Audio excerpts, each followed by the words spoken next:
So not too long ago, me and a close friend of mine had this conversation where we basically talked a lot about visualizing and believing in our vision. Basically, the best versions of ourselves. And you know, it's like, I've always been aware of the concept, and I kind of have been for a while before that. But it's like, it was nice to know that I'm not the only person my age who's kind of into this stuff.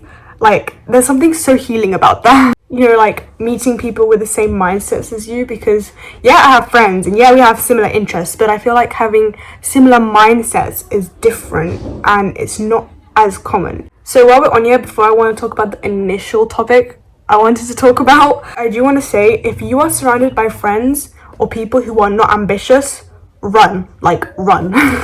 Something I keep telling myself, and I've been telling myself more as I grow older, is don't lose yourself in the wrong crowd of people. Like, remember who you are. Like, remember who you are. Because something I learned, and I think I'm still learning, because I'm only 17, I don't know everything. These are just, everything that I share online is just things that I'm learning along the way. It's just like my journey, basically.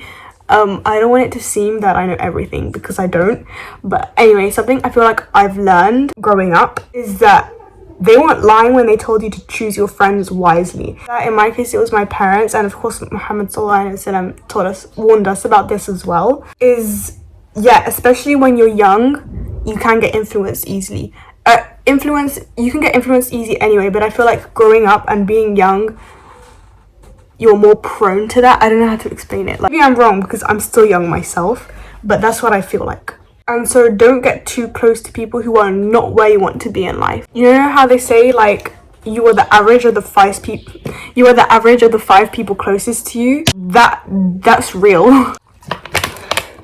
So as we get into the initial topic of this video, the editing on here, the editing and quality is not as good as I would have wanted it to be. But something I did notice is I procrastinate editing videos a lot on YouTube, but this time around I have an excuse. My PC hasn't really been working, so I haven't been able to edit.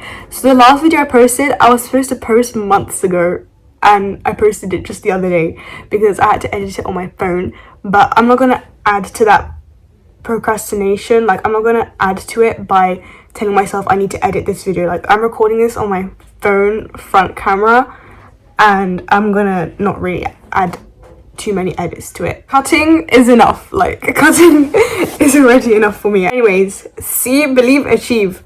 What did we mean by that? Bro, I actually do have a page in my journal. I'm gonna get it. I remember the date, it was like May. But yeah, I wrote this in my journal because I was so excited about it, and I just had to like take notes. I feel like that's another thing about journaling, is that there's no order to it. Like, you can write whatever you want. Brain dump, affirmations, gratitude, everything you can put in your journal. Thursday, 8th of May, 2025. I still have some affirmations. I don't think that's really that. Actually, you know what? I'll read the affirmations too.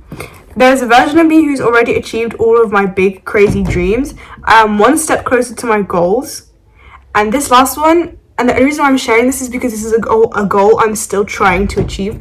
I feel like goals that I've already achieved and desires that I've made that I've already achieved, I don't like to share that much because I'm really scared of evil eye. I am achieving 100,000 followers this year. Inshallah. I did add inshallah. How I wrote this was I see that 100,000 follower count, and let me just show you. I know it's not on the wall, but if you didn't watch my vision board video, bro, I don't think you could wait. I'll just move it. I did put 100,000 followers on the board.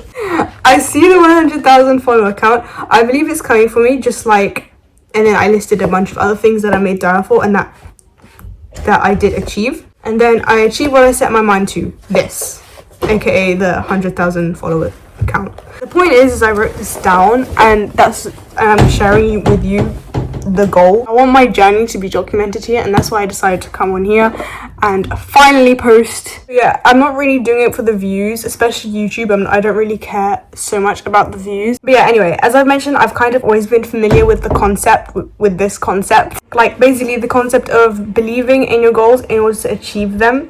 Like, truly having that certainty in your heart.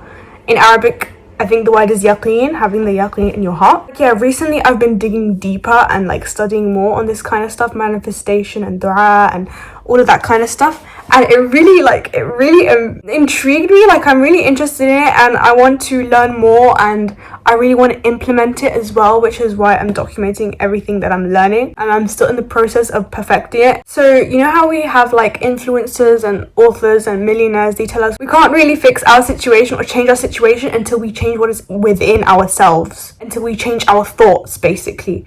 And so before we focus so much on the how, we have to fix and change our state in order for that how to show us results. In Islam, we have dua. That's our manifestation. When I say manifestation, I don't mean like how everyone else refers to it as like the universe giving back and all of that kind of stuff, but it's not the universe, it's Allah subhanahu wa ta'ala.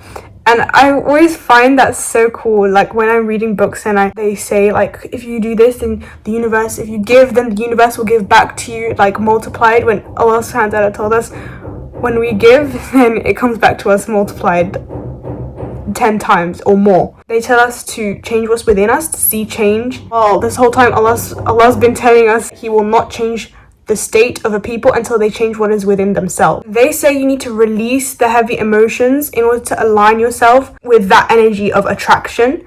So you need to get rid of like the negative emotions, the everything, like all of the negative mindsets and everything. And I feel like as humans, it's so easy to have a negative view on everything, especially with everything that's happening in the world. Is just so crazy and there's so much negativity, and it is, I'm saying this myself, it is so easy to have a negative view on everything and to blame everything around me. It is so easy, subhanAllah, it is so easy to have that negative view and negative emotions within us.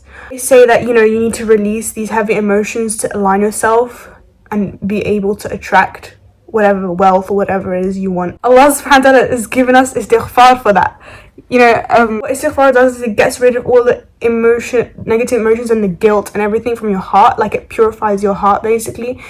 So when you make dua, you're more pure because Allah has forgiven you for so much. Like with every istighfar, then Allah's forgiving you. So every time you say astaghfirullah, Allah's forgiving you. Everything, obviously we're not perfect, we make mistakes, we sin. So Allah's forgiving you for that. It's releasing and purifying your heart, the same way that they tell us to release and let go of that, but Allah's given us istighfar for that. And I've also heard so many stories online of people who've done istighfar and they've seen miracles happen. Like, I've seen so much, you can search it up on TikTok or in YouTube or whatever. But yeah, subhanAllah, it works, and I've seen it work as well. Like, I've been implementing it just in these last few days. I've been trying to implement it and I've already seen some barakah, and you know, I've seen more blessings and more barakah in my life. Yeah, so many people have done so much istighfar and they got their du'as answered like this. Like, it's so easy. You know, even in the Quran, Allah tells us this, because I've basically been I learned Surah Nuh recently, and Allah tells us in Surah Nuh, seek forgiveness for Allah is the most forgiving. Then right after, He says He will shower you with abundant rain, He will give you wealth and children and gardens and rivers. And you know, when I learned it a while ago, but when I went back and read the translation, then I was like, subhanAllah, like Allah's been telling us do istighfar and then He will bless you with abundance. And that's why when we see so many people who done istighfar, then they've got their du'as accepted. Like, it's real, like it works. And so like, it also purifies that true belief in your heart that Allah is the most powerful. Like, He can make anything happen. He's capable of giving you everything you want. So basically, nothing is too big. Like, nothing is too big. When you're making dua, you can make dua for, I think there was a hadith, I'm not sure the source of it, but I remember hearing somewhere that when we ask Allah for Jannah, ask for Jannah al-Firdaus, like the highest level of Jannah, because we're asking the creator of Jannah. We're asking literally Allah, the creator of everything, the one who's capable of everything. So if we're asking anyway, we might as well ask for the best. You know what I'm saying? Like, it's not too big. Nothing is too big. Nothing is impossible. Nothing is unrealistic.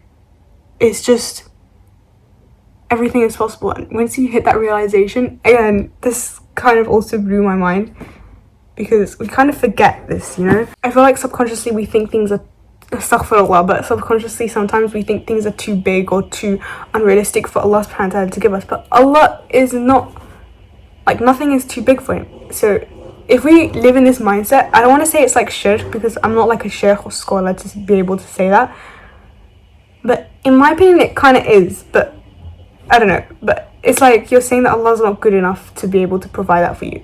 I think a different way of thinking of it, some people do think of it as maybe I'm not ready for it and I shouldn't, like, what's the point of making dua for it if I'm not ready for it? Then make dua for Allah to put you through something, put you through a test to make you ready for it. Because obviously we can't, like, if I'm making dua for like lots of money, Allah's not going to give it to me just like that, because I'm not ready to receive that. Like, what am I going to do with it? How am I going to spend it? What if it's not best for me at this time? Like, he needs to put me through something, put me through a test, put me through experience and growth in order to be ready to receive that, if you know what I mean. Maybe we're not good enough now, but you still make dua. Still, either way, make dua to make you good enough for it. You know what I'm saying?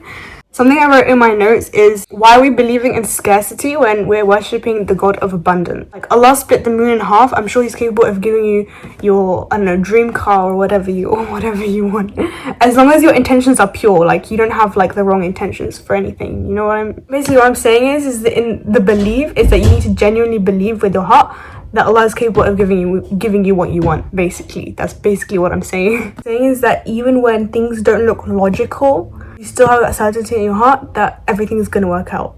Everything is already written for you. All of your risk has been written for you. Just having that certainty in your heart that it's all going to work out. And that should make you relaxed. And that's basically why they say detach. Because if you're so emotionally attached to it, then you're putting yourself here, and then what you want here. It kind of makes you feel stressed, like you don't deserve it, or like it's not possible, things like that, or like it's really hard to get to. But when you have that certainty, it's like everything will work out, inshallah. Everything is for the best, you know? Like, how many times have we received or met people so unexpectedly, but they were so valuable to us? But Allah wrote it for you, and therefore it's yours. Like, it's so crazy to think about, like, how a seed long ago was planted, and it was written for that seed to grow a fruit. Let's say apple, like, it was written for that seed to grow and give apples, and then the apple was written to be on your table in front of you, and it was written for you so long. It was written for you so many years ago, before the guy who planted it was even born, like before this world even existed. Crazy to think about, like, it was written for you already, like it already exists. That's why they say there's a version of me who has the things that I want. There's a version of me, there's a successful version of me who already exists. That's why they like say that affirmations and stuff, because it already exists, just in a different timeline. And to Allah, there's no such thing as time. Like, the concept of time is like really different. But anyway, just let go of the concept of time, basically, because it exists. You just need to have sabr, basically. So, and I just want to say, like, I'm saying this as someone who's still learning and trying to adopt this mindset fully myself. SubhanAllah, like, when I think about all of the du'as that has been accepted, I was always in a state of, like, I remember I was always in a state of certainty that Allah's gonna give me whatever is written for me, whether it's what I'm asking for or something better. He's gonna answer my dua anyway. And it was always when I was in that kind of state of certainty that it's all going to work out, and that Allah wants the best for me. He doesn't want the worst. When the times I made dua, when I was really deep, when I was really truly in that state, most of the time they all got it. Like, most of them I already have, like, has been accepted.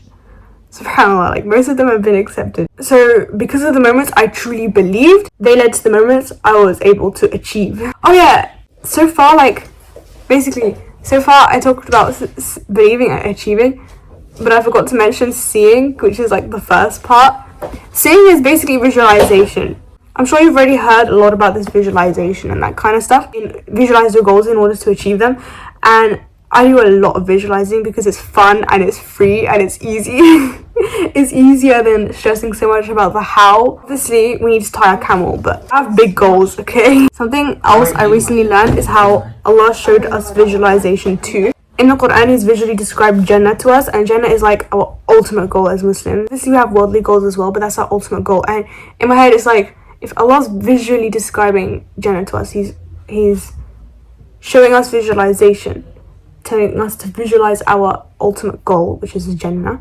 Inshallah, may Allah allow us to all make it to Jannah, inshallah. If he's telling us to visualize our main goal, like our ultimate goal, then that means we should be visualizing our worldly goals as well. That's how I thought of it. You know, science says your brain treats vivid imagination like reality. Like, it can't tell the difference between a memory and a moment that you visualize for yourself consistently. And so you get used to that reality and your brain starts doing everything it can to attract it. That's basically how they've explained it. That's basically what I said basically so many times. That's basically what we meant when we said see. So I guess that kind of summarizes it. Basically, my message is 1, distance from the wrong people. Don't lose yourself in the wrong crowd. See, believe, and achieve. I'd like to end it there. If you found value in this video, then be sure to subscribe and comment and like this video and share with your friends. Yeah.